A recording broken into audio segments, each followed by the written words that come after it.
Saya ingin langsung ke Prof. Hipnu menyambung tadi yang terputus ya wajar jika seorang orang tua itu begitu emosional sekali karena kehilangan sang buah hati. Silakan dilanjutkan, Prof. Iya, iya betul. Makanya karena kehilangan keluarga, apalagi anak kesayangannya, keluarga korban dalam hal ini orang tua Joshua meminta suatu pidana yang maksimal. Bahkan tadi sampai meminta untuk masker dibuka. Itu biar ada suatu kejelasan. Face to face kan itu loh. Oh ini tuh pelaku pembunuhan anak saya. Oh ini orangnya. Jadi tidak ada suatu tutup-tutupi. Ini sudah face to face sehingga apa yang diinginkan oleh si korban dalam hari suatu putusannya betul-betul maksimal.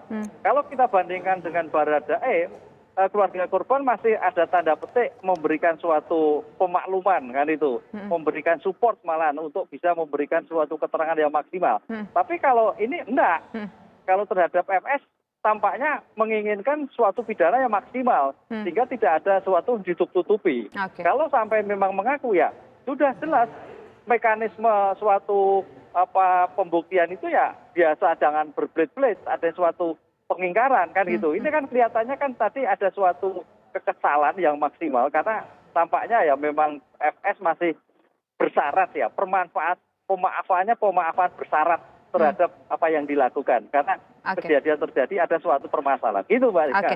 Nah ini ada 2 poin tapi poin pertama saya ingin tahu dulu nih apakah kan kalau kita ketahui hakim itu kan selama persidangan melihat apa yang terjadi dalam persidangan, fakta apa yang terjadi dalam persidangan, seperti apa keterangan dari para saksi-saksi begitu. Ada mungkin makna yang ditangkap hakimkah dalam persidangan kali ini dari gesture orang tua dan juga dari gesture PS sendiri, Putri Sambo sendiri? Iya, kalau melihat dari orang tua ini suatu kekesalan yang suatu luar biasa. Karena sudah berani dalam petik minta untuk buka maskernya kan gitu Pak. Kemudian menyampaikan bagaimana seandainya suatu peristiwa itu pada keluarganya gitu. Jadi sudah total ada suatu bukan kebencian, ada suatu menginginkan suatu pembalasan yang maksimal seperti yang dilakukan maksimal terhadap perbuatan yang dilakukan. Ini yang saya perbedaannya seperti itu. Jadi suatu keinginan yang ya sudah kalau memang seperti itu tanggung jawab. Tapi rupanya tanggung jawab ini tanggung jawab yang bersyarat. Artinya ada sesuatu terhadap bahwa Joshua juga melakukan suatu tindakan melanggar hukum. Itu Mbak, ini saya melihatnya seperti itu. Ini kan juga tadi sempat kita singgung, sempat kita bahas bahwa ada permohonan maaf dari Putri dan juga Sambo gitu kepada kedua orang tua, tapi ada permohonan yang bersyarat. Bagaimana hakim kalau menurut Prof harus menindaklanjuti atau harus menangkap makna dari apa yang disampaikan oleh Putri dan Sambo dalam persidangan hari ini?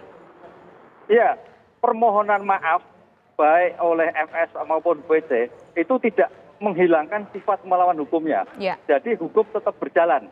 Oleh karena itu permohonan maaf ini nanti akan diperhitungkan oleh hakim. Kalau memang permaafannya itu betul tulus akan menjadikan faktor yang meringankan. Jadi faktor yang meringankan dalam putusan nanti ada diantaranya adalah bersikap sopan, tidak bertele-tele, kemudian terhadap pembuktian juga tidak menjadikan suatu berbelit-belit, dan yang terakhir adalah suatu permaafan yang betul-betul dalam hati nurani sehingga putusannya bisa menjadi lebih ringan dari ancaman yang dijatuhkan oleh penuntut umum. Tercermin tidak? Begitu, tercermin tidak hari ini dari apa yang dilakukan oleh terdakwa, unsur yang mungkin bisa meringankan?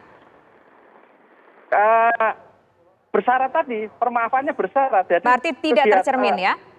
Iya, tidak tercermin. Saya melihatnya seperti itu. Baik. Nah, sekarang saya ingin menuju kembali ke Mas Yonatan Baskoro. Mas Yonatan, kemarin juga ada satu persidangan yang juga cukup menarik untuk kita cermati adalah kesaksian dari ART yang dianggap berbelit-belit dan mungkin juga ART ini dianggap oleh hakim bahkan hakim menyatakan jangan berbohong begitu.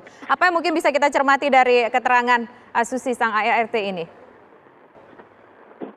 Ya, kita juga bingung sebetulnya apa yang disampaikan oleh asisten rumah tangga tersebut. Bukan hanya kami. Dan itu terbukti bahwasannya hakim justru menyatakan tidak masuk di akal ceritanya. Karena terlalu berbelit-belit dan kadang bercerita tidak nyambung, kadang bercerita A, B, C, D. Tapi ketika ditanya kebanyakan diam, kemudian menjawab, akhirnya di ujungnya ada yang dicabut pernyataannya.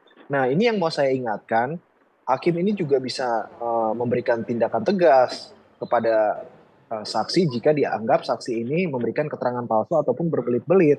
Karena itu justru bukan membuka terang, bahkan itu bisa memperhambat jalannya persidangan karena ya yang tadi saya sampaikan, harusnya Susi ini sampaikan saja apa yang dia ketahui begitu, karena hakim bisa menilai, semua juga bisa menilai. Kalau jawabannya sederhana, kenapa harus berpikir lama, terus tiba-tiba berubah? Nah ini kan justru jadi pertanyaan kita semua. Dan ini yang menurut kami bisa jadi uh, menghambat jalannya persidangan. Dan sikap hakim kita apresiasi karena hakim juga tegas dan tidak menelan mentah-mentah karena digali terus sama hakim. Hakim menyecar itu bukan karena apa, tetapi karena memang keterangan dan kesaksian yang diberikan itu tidak masuk akal. Seperti itu, Mbak. Oke, baik. Nah, sekarang kita ingin ke Prof. Hipnu. Prof. Hipnu, kalau kita menyimak kemarin apa yang terjadi pada hari ini dan juga kemarin, kan ini dikatakan awal mulanya adalah kasus pelecehan seksual yang dilakukan oleh almarhum terhadap salah satu terdakwa. Apakah ini menunjukkan bahwa tidak terjadi pelecehan seksual? Iya, tapi kalau memang tidak terjadi, tadi kalau kita dengar Pak Sambo juga mengatakan ada suatu pelecehan seksual, kayak gitu loh Mbak. Ini memang ada suatu yang harus dibuka di dalam persidangan di sini, sehingga menjadikan penyebab itu terkuak.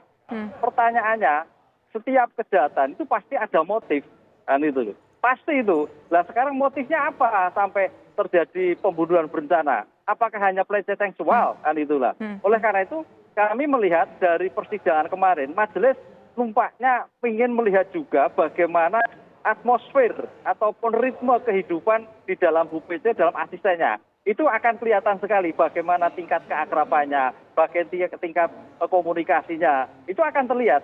Mudah-mudahan dengan apa yang disampaikan oleh majelis hakim, pertanyaan-pertanyaan yang melingkar dari kehidupan keluarga PT dengan asisten rumah tangga, itu bisa terkuak. Apakah betul motifnya itu pelecehan seksual? Kan gitu, Pak. Ini yang terjadi seperti itu. Tapi hari tadi kita juga mendengar kembali penyebab terjadinya suatu kejahatan itu adalah juga adanya suatu tindakan pelecehan seksual. Oke. Nah, kalau kita menyimak dari seluruh saksi yang ada, termasuk juga saksi untuk Barada Eliezer, di situ sebetulnya apakah kita sudah bisa menarik kesimpulan secara kasat mata begitu dengan pengetahuan Prof begitu dalam bidang hukum soal pelecehan seksual ini sebetulnya ada atau tidak sih sebetulnya dari keterangan-keterangan dari belasan saksi yang diperiksa? Sampai sekarang belum. Tapi kalau kita melihat dari undang-undang kekerasan seksual, pengakuan sebagai dari korban adalah sebagai alat bukti. Ya. Tapi itu ingat hanya satu alat bukti. Kita tidak mengenal suatu bukti unus testis. Yang dipakai bukti adalah negatif wet. Wet itu undang-undang yang menentukan dua alat bukti. Dari dua alat bukti menimbulkan keyakinan hakim. Disinilah yang harus dipertunjukkan lagi oleh Bu PT. Bukti apa terhadap pelecehan itu? Kalau itu memang betul ada bukti verbal, non-verbal, atau surat yang mendukung pernyataan Bu PT, ya berarti itu ada. Tapi kalau tidak, berarti ya tidak ada. Gitu. Ada kejanggalan tidak mungkin dalam sepanjang proses persidangan ini kalau menurut Prof? Ada kejanggalan. Apa itu? Ada kejanggalan. Karena Bu PT kelihatannya masih kekeh bertahan. Oke, bertahan. Karena memang betul gini Mbak, dalam undang-undang kekerasan seksual, namanya perempuan itu agak repot juga. Apakah akan menyampaikan secara vulgar di persidangan, kan itu menyangkut keluarga besar, anak, perempuan, keluarga dan sebagainya. Apakah ini hanya ditanggung sendiri kan itu? Sehingga sebagai bentuk konsekuensi dari perbuatan ini, ya menurut kami harus dibuka. Karena paling tidak kalau memang itu memang betul ada, meringankan terhadap hukuman yang akan dijatuhkan. Tapi kalau tidak, berarti ada sesuatu yang disembunyikan, bisa memberatkan terhadap Bu PT di kemudian hari. Begitu. Oke, baik. Terakhir dari kuasa hukum keluarga yang ingin disampaikan, bagaimana harapan ke depannya? Terutama untuk para saksi-saksi. Ya, dari kami memohon doa kepada keluarga dan seluruh saksi ya dari keluarga korban yang sudah menguras energi setiap hari untuk mencari keadilan ke Pengadilan Negeri Jakarta Selatan untuk memberikan keterangan. Kami mohon diberikan doa untuk diberikan selalu kekuatan, ketenangan, dan ketegaran dalam menghadapi persidangan ini, serta kami juga berdoa berharap kepada seluruh saksi-saksi yang akan bersaksi dan memberikan keterangan untuk berkata yang sejujur-jujurnya agar semuanya dapat terbuka dengan jelas sehingga keadilan di negeri ini bisa ditegakkan dan keluarga mendapat keadilan yang seadil-adilnya. Jangan lagi ada yang berbohong ataupun membuat keterangan-keterangan palsu. Terima kasih. Baik, terima kasih Mas Yonatan Baskoro dan terima kasih juga Prof Hipnu sudah bergabung bersama kami di program Kabar Petang. Terima kasih. Selamat petang semuanya. Pemirsa, kabar petang masih akan kembali usai kumandang azan maghrib untuk wilayah DKI Jakarta dan sekitarnya. Berikut ini. Selamat menjalankan ibadah sholat maghrib bagi Anda yang berada di wilayah DKI Jakarta dan sekitarnya. Pemirsa, kabar petang masih akan kembali usai jeda berikut dengan informasi mengenai sidang kasus perintangan penyidikan dengan terdakwa Arif Rahman Arifin digelar hari ini. Informasinya